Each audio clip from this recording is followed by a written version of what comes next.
जन्म होता है इंसान का और अवतार होता है भगवान का।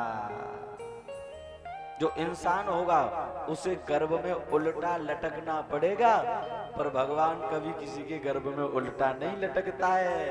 वो अजन्मा है, वो प्रकट हो जाता है। तुलसीदास बाबा ने गाया था, भय प्रगट कृपाला दीन दयाला कौसल्या हितकारी।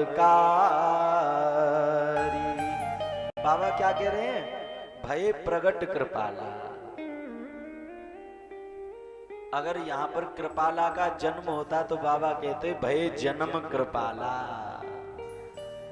लेकिन बाबा ने क्या कहा? भय प्रगट कृपाला। बोले भगवान का जन्म नहीं हो रहा है, भगवान तो प्रकट हो रहे हैं, भगवान तो अवतार ले रहे हैं। अच्छा, ये अवतार क्या होता है? संस्कृत का एक शब्द है अवतरणिका। संस्कृत में अवतरणिका को सीढ़ी कहा जाता है। जैसे अवतरणिका, उसे और सरल किया जाए तो अवतार, और सरल किया जाए तो नसैनी, और सरल किया जाए तो आपकी भाषा में सीढ़ी बोल देते हैं। जो अवतार है ये बिल्कुल सीढ़ी के जैसा काम करता है। भगवान के 24 अवतार हुए हैं, भगवान 24 बार सीढ़ी से नीचे उतरे हैं। एक माँ है, छत पे बैठ करके गेहूं साफ कर रही है और नीचे आंगन में उसका बालक रो रहा है। अब माँ क्या कहेगी? बेटा अभी मैं आती हूँ, सीढ़ी से नीचे उतरूंगी और तुझे अपनी गोद में बिठा लूंगी और तुझे दूध पिलाऊंगी, तू चुप हो जाएगा।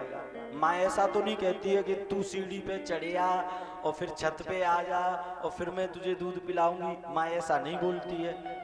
माँ स्वयं भागी भागी नीचे आती है, सीढ़ी से उतरती है और अपने लाला को गोद में ले लेती है। इसी को अवतार कहा जाता है।